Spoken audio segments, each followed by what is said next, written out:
الحمد لله الحمد لله الذي أنزل السكينة في قلوب المؤمنين ليزدادوا إيمانا مع إيمانهم. أشهد أن لا إله إلا الله وأشهد أن محمدا عبده ورسوله الذي لا نبي بعده ورسوله. اللهم فصل وسلم وبارك وكرم على هذا النبي الكريم نبينا وحبيبنا وشافعنا وقدوتنا وقرة أعيننا ومولانا محمد وعلى آله وأصحابه وجنوده وأنصاره ومن جاهد في سبيله بحق جهاده إلى يوم الدين. Ma'asyiral hadirin rahimani wa rahimakumullah. Usi wa nafsi wa iyyakum bitaqwallah wa ta'atihi la'alakum tuflihun. Kama qala ta'ala ya ayyuhalladzina amanu taqullaha haqqa tuqatih wa la tamutunna illa wa antum muslimun. Qala ta'ala fi ayatil ukhra fatazawwadu fa inna khairaz zadi taqwa. Sadaqallahul adzim. Hadirin jamaah Jumat yang dimuliakan Allah Subhanahu wa taala.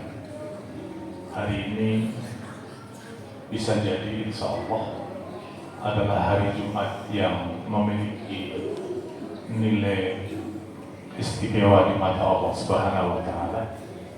Karena hari ini kita berada di bulan yang dikhususkan, dimuliakan oleh Allah. Karena bulan ini Zulhijjah adalah bulan dari min arba'atun hurum, dari 4 bulan yang dimuliakan.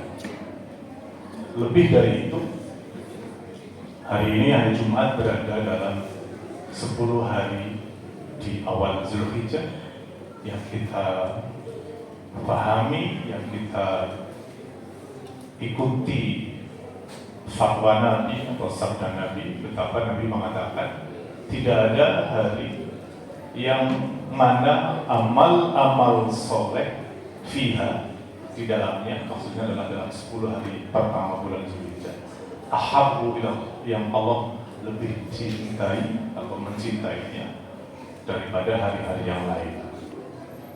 Oleh karena itu, sudah selayaknya masih ada 3 hari menjelang hadirnya Aid Adha pada tanggal 10 nanti. Kita perlu mengupgrade dan mengupdate amal-amal soleh kita agar menjadi amal-amal yang terpandang istimewa, yang pastinya adalah dicintai oleh Allah. Betapa tidak dalam hadis yang menyebutkan tentang ini, ketika Rasul mengatakan tidak ada hari, tidak ada hari yang amal soleh lebih Allah cintai pada hari-hari awal Zulhijjah. Ketika salah seorang sahabat bertanya, ya Rasulullah, tidak juga jihad? Maksudnya afdalnya atau kemuliaannya dibandingkan dengan jihad. Apa kata Nabi? Walal jihad, termasuk juga jihad. Artinya luar biasa spesialnya mata Allah. Kecuali kata Nabi, orang yang laki-laki yang berjihad, berjuang di jalan Allah, lalu dia mati dengan tidak membawa apa. Artinya dia mati dengan tidak ada sesuatu kecuali adalah mati syahid hukum di sisi Allah, tidak punya apa-apa kecuali nilai ketakwaan. Jemaah sekalian, sekali lagi untuk khotib dan kita semuanya, mari kita update dan upgrade amal-amal soleh kita, khususnya di 10 hari ini. Tentu yang paling utama adalah yang disebutkan Nabi, diantaranya adalah saum sunnah, yang paling afdol, yang besok lusa insyaallah dan hadir tanggalnya, yaitu saum Arafah. Tengah-tengah saudara-saudara kita melaksanakan haji, al-hajj Arafah, maka orang-orang di luar Mekah, Madinah melaksanakan ibadah saum Arafah, saum yaumul Arafah, puasa hari Arafah, yakni tanggal 9 Zulhijjah. Jemaah yang dimuliakan Allah Subhanahu wa taala, Seandainya kita memiliki kemampuan, maka amal yang amat sangat dianjurkan, disunahkan amat sangat adalah menyembelih binatang kurban. Dan insya Allah yakin masjid kita ini akan banyak yang melaksanakan itu. Menjadi teringat kepada kita bagaimana narasi atau redaksinya Rasulullah ketika mengatakan siapa man wajada sa'ah, siapa mendapati keleluasaan, kemampuan untuk berkorban, kemudian falam yudhi, lalu mereka atau dia tidak melaksanakan ibadah korban, wala yaqbalu shalah, kata Nabi dengan kata-kata yang cukup masuk ke dalam ranah renungan. Apa kata Nabi? Jangan dekati tempat sholat kami. Bagaimana ibadah korban disejajarkan dengan kata-kata jangan dekati tempat ibadah atau sholat kami, jangan dekati masjid.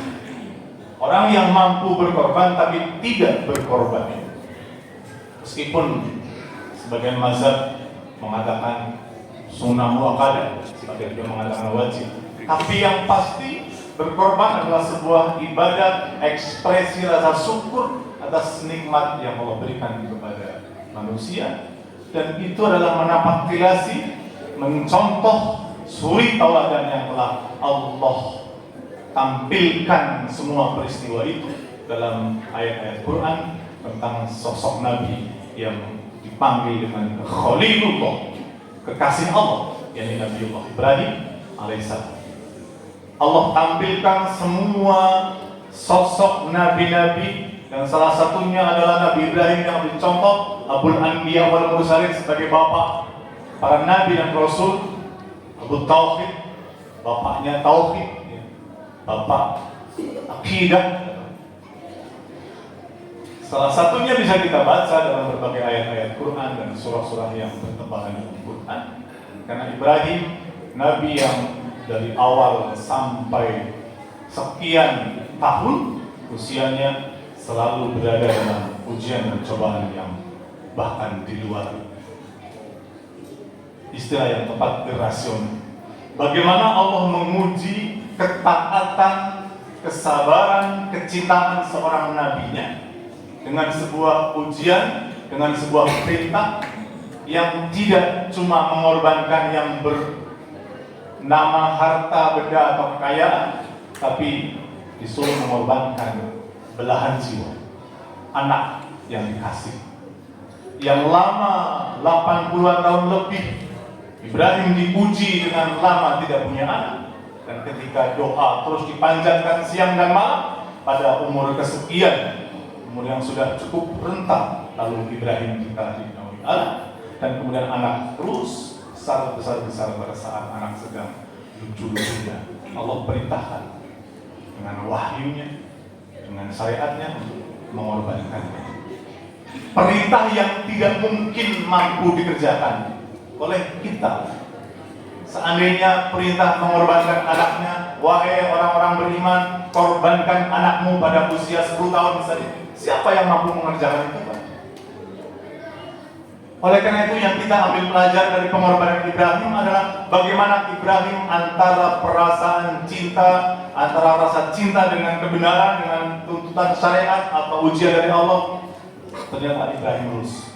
Dari lulusnya lama tidak punya anak, dari lulusnya berhadapan dengan penguasa yang zalim, Namrud, hingga dakwanya mengantarkan Ibrahim mesti dibakar dalam tumpukan kayu bakar, api yang membunuh. Tapi api kemudian disuruh oleh Allah jadi dingin dan menyelamatkan Ibrahim. Tidak sampai di situ, kemudian tadi ujian yang terberat adalah tatkala diuji rasa cinta sejatinya untuk mengorbankan apa yang paling dicintai. Pelajaran penting, Pak, dari peristiwa pengorbanan Ibrahim kepada anaknya adalah bahwa kita semua dalam tanda kutip adalah Ibrahim yang sedang diajarkan oleh Allah untuk juga mau berkorban. Lalu kemudian Ismail adalah anaknya Ibrahim, dan Ismail kita adalah apa saja yang kita cintai. Apa saja yang kita cintai yang berpeluang untuk menguji diri kita, apakah mendahulukan Allah atau mendahulukan apa yang kita cintai, sebagaimana Allah sindir dalam salah satu ayatnya. Kalau kita baca Quran surat At-Taubah surat ke-9, mungkin ayat ini cukuplah mengingatkan, mentazkirah kita tentang sikap hidup kita selama ini. Ketika Allah mengatakan, "Qul in kana aba'ukum wa abna'ukum wa ikhwanukum wa azwajukum wa ashiratukum wa amwalun taraftumuha wa tijaratan taksawna kasada wa masakina tardawnaha ahabba ila Allahi wa rasulih wa jihadin fi sabilih." Kata Allah, apa ujung ayat ini, Pak?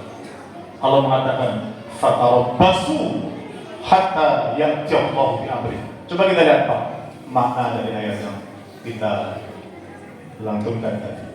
Qul, wahai Muhammad, katakanlah kepada umatnya, kepada kita semua tentunya, in kana abaukum, kalau seandainya bapak-bapakmu, wa abnaukum, anak-anak kalian, wa ikhwanukum, saudara-saudara kalian, wa azwajukum, pasangan kalian, wa ashiratukum, keluarga-keluarga kalian, wa amwalun taraftumuha, harta yang kamu takutkan kerugiannya, wa tijaratan takshawna kasadaha, dan perniagaan bisnis yang kamu takutkan kerugiannya, wa masakina tardawnaha, dan tempat tinggal atau rumah yang kau sukai, kau cintai. Apa kata Allah? Ahabba ilallahi wa rasulih wa jihadin fi sabilih, lebih kalian cintai daripada Allah dan Rasulnya dan berjihad pada jalan Allah. Fatarabbasu, kata Allah, hatta ya'ti Allah bi amri, maka tunggu, kata Allah, sampai Allah mendatangkan keputusannya. Udah, maka keputusannya kita bisa membayangkan apa yang dimaksudkan keputusannya. Tapi yang pasti Allah ingatkan kepada kita, Allah beri apa saja kepada kita, tapi jangan apa saja yang Allah berikan kepada kita sampai menghalangi cinta kita kepada Allah. Kita tidak disuruh mengorbankan anak dalam bentuk yang paling dicintai oleh namanya orang tua. Kita hanya disuruh mengorbankan sebagai rezeki yang Allah berikan kepada kita. Seekor kambing nilainya mungkin besar, mungkin kecil, tergantung bagaimana memandangnya. Tapi bagi orang yang mampu, seekor kambing tentu tidak besar nilainya. Tapi itu pun tidak semua mampu melaksanakan.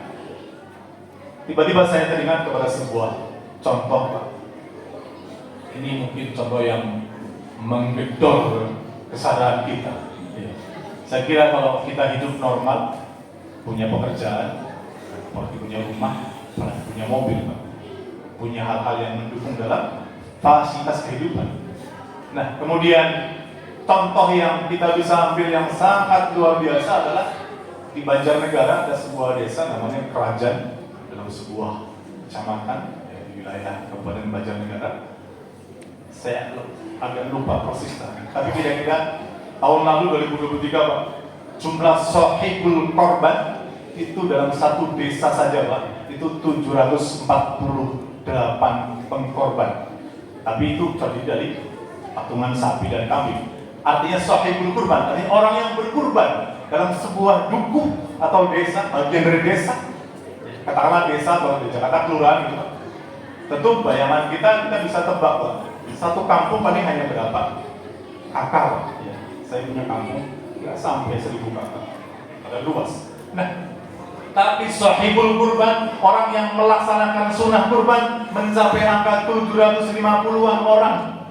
Yang sangat membuat hati terenyuh dan membuat rasa malu adalah ketika beberapa orang diwawancarai, tukang batu atau tukang-tukang ya kuli lah, Pak. Petani-petani yang bukan petani modal, Pak. Petani biasa, petani buruh dan sebagainya. Tetapi apa yang dikerjakan, Pak? Dia menabung tiap harinya 10.000. Sehingga dalam waktu setahun kumpul uang sekian, maka itu cukup untuk melaksanakan sunnah Yang luar biasa tentu kita bayangkan Pak, karena di situ pasti ada pembinaan dari orang-orang alim, ada sistem yang berjalan dengan baik, sehingga motivasi berkorban atau melaksanakan sunnah Nabi Ibrahim itu luar biasa. Membuat kita malu rasanya Pak, kalau kita orang yang punya pekerjaan, punya penghasilan tetap, punya kehidupan yang layak, lalu kita tidak berkorban. Dan itulah kemudian dalam hadis Nabi yang tadi saya sampaikan bahwa man wajada sa'ah, siapa yang diberikan kemampuan atau keleluasaan lalu dia tidak berkorban, falam yudha'i, dia tidak berkorban, maka jangan dekati tempat sholat kami.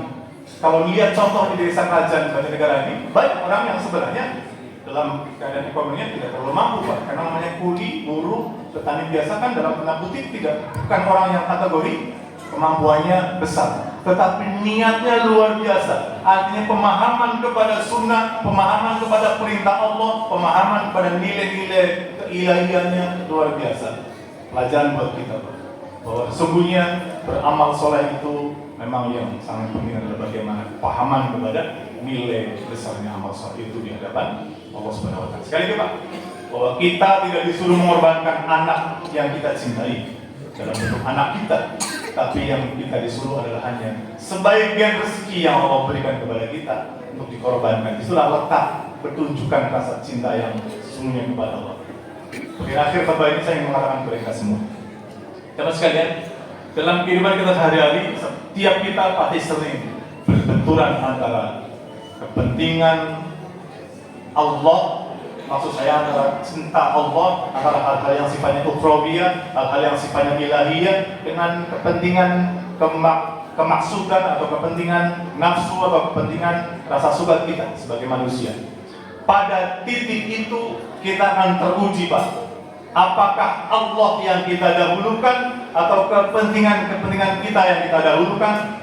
Disitulah letaknya salah satu makna hakiki dari ibadah pengorbanan. Mudah-mudahan waktu yang masih 3 hari dalam rentang Ashrul Hijjah, maksudnya 10 hari awal Hijjah ini, kita bisa mengupdate dan mengupdate diri dalam amal-amal soleh kita apa saja, dan puncaknya adalah pada hari Idul Adha dan 3 hari Tasyrik.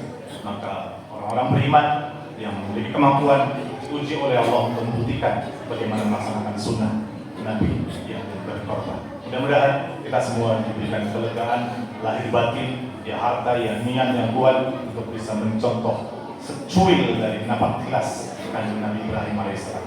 Barakallahu li wa lakum fil Qur'anil azim wa nafa'ani wa iyyakum bima fihi minal ayat wa dzikril hakim. Aqulu qawli hadza wa astaghfiru li wa lakum wa li sa'iril muslimina wal muslimat fastaghfiru innahu huwal ghafurur rahim. Alhamdulillahi rabbil alamin. Alhamdulillahilladzi hadana li hadza wa ma kunna linahtadiya laula an hadana Allah. Asyhadu an la ilaha illallah wa asyhadu anna Muhammadan abduhu wa rasuluh alladzi la nabiyya ba'dahu wa rasuluh. Allahumma shalli wa sallim wa barik ala sayyidina Muhammad wa ala ali sayyidina Muhammad. Usi wa nafsi wa iyyakum bi taqwallah wa ta'atihi la'allakum tuflihun. Izin satu kalimat lagi saya rangkai pada khutbah kedua untuk menyempurnakan khutbah yang pertama. Teman sekalian, salah satu makna dan pelajaran ruhaniyah dari berkorban adalah menyembelih sifat-sifat kebinatangan yang ada di dalam diri kita. Binatang punya sifat-sifat diantaranya sebut saja tamak, rakus, kejam, tega, dan segala macam, tidak punya rasa malu dan sebagainya dan sebagainya. Tapi binatang tidak bisa dipermasalahkan karena dia makhluk yang tidak dikasih akal. Kita manusia disempurnakan penciptaannya dengan akal, maka akal itu yang membuat manusia tersempurnakan dari semua makhluk Allah yang lain. Walaqad karramna bani Adam, kata Allah dalam surat Al-Isra ayat 70. Sungguh kami telah muliakan anak Adam semuanya, dan wa faddalnahum, kami lebihkan mereka manusia ala katsirin mimman khalaqna tafdila, atas segala makhluk yang kami cipta yang lain. Nah, menyembelih kurban salah satu maknanya adalah menyembelih sifat-sifat kebinatangan yang ada dalam diri kita. Mungkin tidak banyak sifat-sifat binatang yang nyelip dalam jiwa kita. Mungkin dalam kancah dinamika kehidupan kita baca, kita lihat bagaimana manusia lebih tamak, lebih sadis, lebih kejam, lebih tega, lebih rakus, lebih tak punya malu dari binatang. Dalam kehidupan yang nyata mungkin terlalu mudah kita melihat sosok-sosok tipe manusia yang berkelakuan seperti itu. Maka wajar kalau Al-Quran berbagai ayat mengatakan manusia yang tidak mengikuti Allah itu balhum adhal. Ulaika kal an'am, mereka lebih dari binatang atau lebih hina dari binatang, balhum adhal, dan lebih sesat dan lebih hina. Mudah-mudahan penyembelihan kurban yang dilaksanakan oleh orang-orang beriman dan kita juga di dalamnya menjadikan kita mampu menyembelih sifat-sifat kebinatangan yang sering bercokol dalam jiwa kita. Amin. Innallaha wa malaikatahu yusholluna 'alan nabi. Ya ayyuhalladzina amanu shallu 'alaihi wa sallimu taslima. Allahumma shalli 'ala Muhammad wa 'ala ali Muhammad kama shallaita 'ala Ibrahim wa 'ala ali Ibrahim wa barik 'ala Muhammad wa 'ala ali Muhammad kama barakta 'ala Ibrahim wa 'ala ali Ibrahim fil 'alamin innaka Hamidum Majid. وعلينا معهم برحمتك يا الله يا ارحم الراحمين. اللهم اغفر للمؤمنين والمؤمنات والمسلمين والمسلمات الأحياء منهم والأموات إنك سميع قريب مجيب دعوة ويا قاضي الحاجة. اللهم ربنا يا الله ظلمنا أنفسنا. Tuhai Rabb yang Maha Kasih dan Maha Sayang, zalamna anfusana, dalam kehidupan kami ya Allah, kami teramat banyak berbuat aniaya, zalim, tidak adil kepada diri kami sendiri ya Allah. Wa ilam taghfir lana, sekiranya Engkau tidak mengampuni kami, wa tarhamna, dan Engkau tidak merahmati kami ya Allah, lanakunanna minal khasirin, pasti kami akan menjadi hamba yang rugi ya Allah. Allahumma ya Allah ya Rabb, arinal haqqa haqqan warzuqna ittiba'a ya Allah ya Rabb. Tampakkan kepada kami semua segala perkara yang hak jelas dalam pandangan kami ya Allah, dan berikan kami kemampuan untuk mengamalkan melaksanakan yang hak ya Allah. Wa arinal batila batilan warzuqna ijtinaba, ya Allah tampakkan pula kepada kami semua segala perkara yang batil jelas dalam pandangan kami ya Allah, dan berikan kami kemampuan untuk meninggalkan yang batil. Rabbana taqabbal minna innaka antas samiul alim wa tub alaina innaka antat tawwabur rahim. Rabbana atina fid dunya hasanah wa fil akhirati hasanah wa qina adzabannar. Ibadallah, innallaha ya'muru bil 'adli wal ihsan wa ita'i dzil qurba wa yanha 'anil fahsya wal munkari wal baghi ya'idukum la'allakum tadhakkarun washkuru 'ala ni'amihi wa ladhikrullahi akbar. Aqim as-salat.